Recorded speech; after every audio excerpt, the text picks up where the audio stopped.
Telugu cinema ఇండస్ట్రీలో supporting ఆర్టిస్టులు, character ఆర్టిస్టులు వీడు పోషించే పాత్రలతో సినిమాని మలుపు తిప్పడం మాత్రమే కాదు, తమ నటనతో ప్రేక్షకులందరినీ అలరిస్తారు.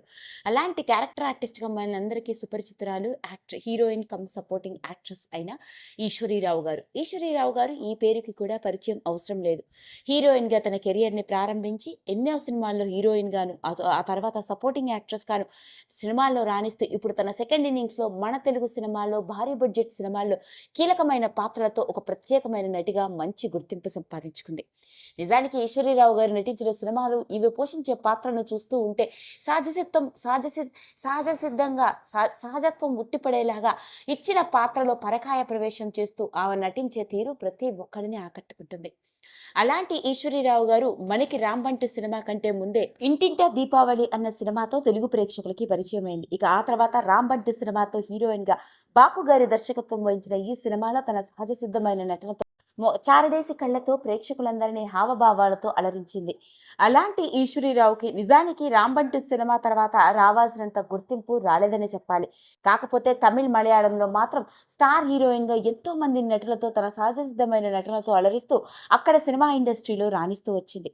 ఇదిలా ఉంటే ఇక ఆ తర్వాత మన తెలుగులోకి సపోర్టింగ్ యాక్ట్రెస్ గా ముఖ్యంగా వదిన పాత్రల్లోనూ, అక్క పాత్రల్లోనూ, ఆ తర్వాత తల్లి పాత్రల్లోనూ, అత్త పాత్రల్లోనూ అలరిస్తూ వచ్చింది. ఇక తెలుగులో చెప్పుకుంటూ పోతే గనక భద్ర, ప్రేమం, లెజెండ్, ఆంధ్రాపోరి, బ్రహ్మోత్సవం, ఇజం, నేను లోకల్, మిస్టర్, జవాన్ ఇలా చెప్పుకుంటూ పోతే ఎన్నో సినిమాలు. ముఖ్యంగా చెప్పుకోవాలి అంటే త్రివిక్రమ్ దర్శకత్వం వహించిన అరవింద సమేత వీరరాఘవలోని రెడ్డమ్మ పాత్రలో దిగిపోయింది అని చెప్పాలి. ఇక ఆ తర్వాత చూసుకున్నట్లయితే F2, KGF2, సలార్, గుంటూరు కారం ఇలా ఎన్నో సినిమాల్లో తన సహజ సిద్ధమైన నటనతో హీరోలకి పోటాపోటీ పడి నటిస్తూ అలరించింది. అలాంటి ఈశ్వరీరావు గారు ఈ మధ్య కాలంలో నటించిన ఇంకొక సినిమానే లెనిన్. ఇక అఖిల్‌తో కలిసి నటించిన ఈ సినిమా కూడా ఆమెకు నటిగా మంచి గుర్తింపును తెచ్చిపెట్టింది.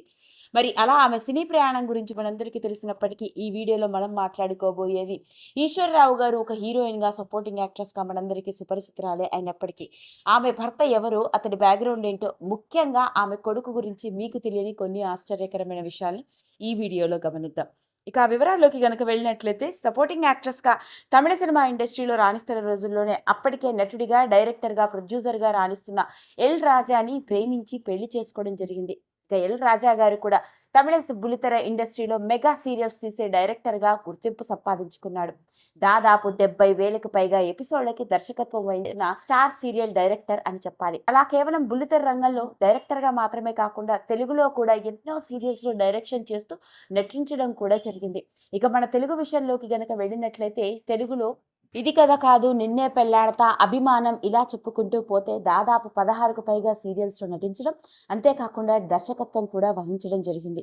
అలా డైరెక్టర్‌గా, డైలీ టీవీ సీరియల్ ఆర్టిస్ట్‌గా మాత్రమే కాకుండా సినిమాల్లో కూడా సపోర్టింగ్ ఆర్టిస్ట్‌గా, క్యారెక్టర్ ఆర్టిస్ట్‌గా ఎన్నో సినిమాలలో కూడా నటించారు ఎల్ రాజా గారు. అలా భార్యాభర్తలు ఇద్దరు బుల్లితెర రంగంలోనూ, సినిమా రంగంలోనూ రాణిస్తున్నప్పటికీ వీళ్ళిద్దరూ ఎప్పుడూ తమ వ్యక్తిగత జీవితంతో కూడుకున్న విషయాల్లో, ముఖ్యంగా తమ పిల్లల గురించి విషయాలని ఏవి బయట పెట్టలేదనే చెప్పాలి. ఈ నిజానికి ఈశ్వరీరావు గారికి ఇద్దరు పిల్లలున్నారు. ఒక కొడుకు, కూతురు. ఇక కొడుకు, కూతురు ఇద్దరు ఇప్పుడు ఏం చేస్తున్నారో తెలిస్తే ఆశ్చర్యపోవాల్సిందే. కూతురు ఇంటర్మీడియేట్‌ని కంప్లీట్ చేసుకొని విట్‌లో బీటెక్ చదువుకుంటోందట. ఇక కొడుకు విషయంలోకి వెళ్ళినట్లయితే కొడుకు +1లోకి రావడం జరిగింది. తన కొడుకు, కూతురు ఇద్దరు చదువులో టాపర్స్ అని, కూతురు 10థ్ క్లాస్‌లో ఉన్నప్పుడు స్కూల్ ఫస్ట్, తన కొడుకు కూడా 10థ్ క్లాస్‌లో స్కూల్ ఫస్ట్ వచ్చారని, వాళ్ళిద్దరికీ సినిమాల మీద ఎలాంటి ఇంట్రెస్ట్ లేదు అంటూ చెప్పుకురావడం జరిగింది. ఒక్కసారి సినిమా షూటింగ్ కానీ అయిపోయి ఇంట్లోకి గనక అడుగు పెడితే తాను కానీ, తన భర్త కానీ సినిమాల విషయాలు కానీ, సీరియల్స్ విషయాలు కానీ ఏవీ మాట్లాడుకోరని, సమయమంతా తమ పిల్లలతోనే స్పెండ్ చేస్తారని, పైగా తమ పిల్లలకి కూడా తమ తల్లిదండ్రులు ఇద్దరు సెలబ్రిటీస్ అన్న విషయాన్ని చెప్పుకోవడం అస్సలు ఇష్టం ఉండదట. ముఖ్యంగా ఆమె కొడుకుకి తన తల్లి ఒక యాక్ట్రెస్ అని, సెలబ్రిటీ అని చెప్పడం నచ్చదని, స్కూల్లో చాలాసార్లు తన తల్లి గురించి అడిగినప్పటికీ ఎప్పుడూ చెప్పడానికి మొహమాట పడతాడని, చాలా ఇబ్బందిగా ఉంటుందని, ఒకవేళ అందరం కలిసి బయటికెళ్తే మొహానికి మాస్కులు వేసుకొని రమ్మని చెప్తూ ఉంటారట. ఎక్కడ సెల్ఫీలు దిగడానికి కూడా వాళ్ళు ఇష్టపడరని, ఎవరికి ఆటోగ్రాఫ్‌లు ఇవ్వడం, అందరితో కలిసి సెల్ఫీలు దిగడం ఇలాంటివన్నీ వాళ్ళ ముందు చేస్తే నెక్స్ట్ టైమ్ నుంచి వాళ్ళతో కలిసి రాము అని చెప్పేస్తాడట. అలా తన కొడుకు గాని, కూతురు గాని సినిమాల మీద ఎలాంటి ఇంట్రెస్ట్ లేదని, వాళ్ళు నటించిన సినిమాలు చూసినప్పటికీ సినిమా ప్రభావం వాళ్ళ మీద లేదు అంటూ చెప్పుకురావడం జరిగింది. పైగా పిల్లలిద్దరు చదువులో టాపర్స్గా ఉండడంతో వాళ్ళకి వాళ్ళ గోల్స్ ఉన్నాయని, దాని ప్రకారమే సపోర్ట్ చేసుకుంటూ వెళ్తున్నామని, అందుకే తమ పిల్లల్ని ఎప్పుడూ లైమ్ లైట్లోకి తీసుకురాలేదు, తనకి అస్సలు ఇష్టం ఉండదు అంటూ ఈశ్వరీరావు గారు వెలుగులోకి తీసుకొచ్చిన విషయం నెట్టింట్లో ఆసక్తికరంగా మారింది.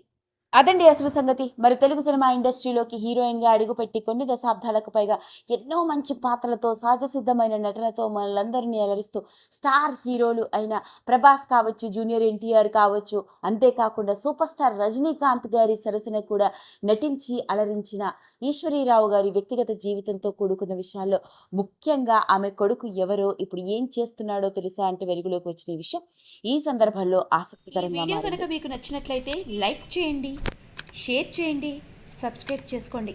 మరిన్ని వీడియోస్ కోసం పక్కనే ఉన్న బెల్ ఐకాన్ని నొక్కడం మాత్రం మర్చిపోకండి.